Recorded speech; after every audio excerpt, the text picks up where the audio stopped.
Hi, it's me, Richard from Emigrate in Rammstein. This is Arnaud from Emigrate. And you guys watching Loud Wire.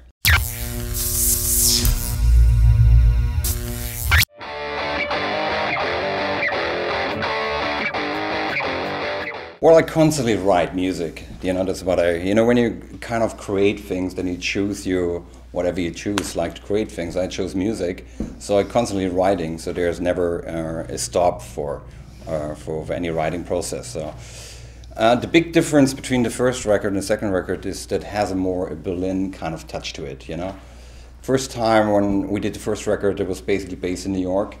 And I was quite surprised after listening to the record because it sounded really rocky to me. And I always felt, my age came more for the more darker side in a way. So 2 years ago, I came out from a huge tour of Rammstein. I was a little depressed. And I went through some tracks that I was written. And I was a little bit surprised what I heard. And I was calling the family and said, listen, let's get together. Let's listen to stuff and see what we're coming up with. So that's what we did for 2 months, and we decided we want to do a record. So I think, if I could describe the two records, the one is definitely the New York record, and the second one is kind of the Berlin record. It gives you this kind of moodiness in a way that I didn't have on the first record. For us, it was like 7 years between the two albums, but didn't take 7 years to come up with the second one. But the thing is that it was really for everyone, for Richard mainly, also just find the right timing. Then when he was like really connected to the songs, connected to the tracks, that we were starting really to go into production. Which the Rammstein world is kind of a really closed kind of environment, which works for Rammstein. But I grew up in East Berlin, where every day bands would come out and they were collaborating together, they were making music together. Somehow the line, when the wall came down, that all stopped, so it all went away somehow. So there was always a longing inside me that was kind of like, I want to do that again. So in Emigrate, in the beginning, I felt it could be kind of an open source where people come together again, and collaborating in each direction, whatever.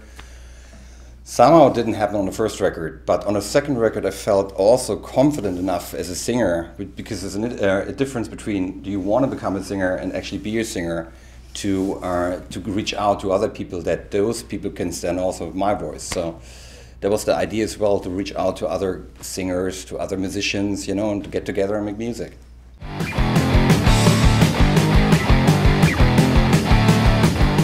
Actually, the inspiration, let's just start from the inspiration. The inspiration of the song. We once with Rammstein did a song called Meintal, which was inspired on a German guy that was eating the other penis from someone else, called Armin Mavis. So it was a fascinating story, and I was really fascinated by the story. So I was thinking, I actually want to write about the guy that gets eaten. That was the first inspiration of the song. But then it all got changed around, it changed the words, and somehow I got totally off this subject, so I turned into something else. But that was the first inspiration. But musically, I mean, the thing is that, the very first pieces of lyrics that we had for this song, led us to this type of heavy beat. Personally, on my level, I know that Richard has a little bit of a different view about that, but I wanted to. I was excited about the ternary, almost shuffly, type of beat, but we didn't want to have it like a big boogie status quo type of thing, We really wanted to have more like a heavy version of a Guy Glitter or a Depeche Mode song, Really? Yeah. Oh. Yeah. But you don't remember that? Are you sure? This is how I feel it. Songs that go all through things, and sometimes you don't even know the story anymore. The only thing I know is the inspiration, where it started. It's true that when you're working on a song, you're really going from you're really going into different places. It's not like you're going from point A to point B. You're going this all the time, So sometimes you lose track, sometimes you keep track, but the thing is that it's really a trip, because the thing is that after a while you realize that every song is really like an organic system, something that has a life on its own. Also, what we were trying to do, not only reaching out to the American market, we were trying to reach out to some German bands, you know, and there was the C part, which I always felt was kind of a saxophone part, but then people told me you should not do that Yeah. because it's not really trendy to do so.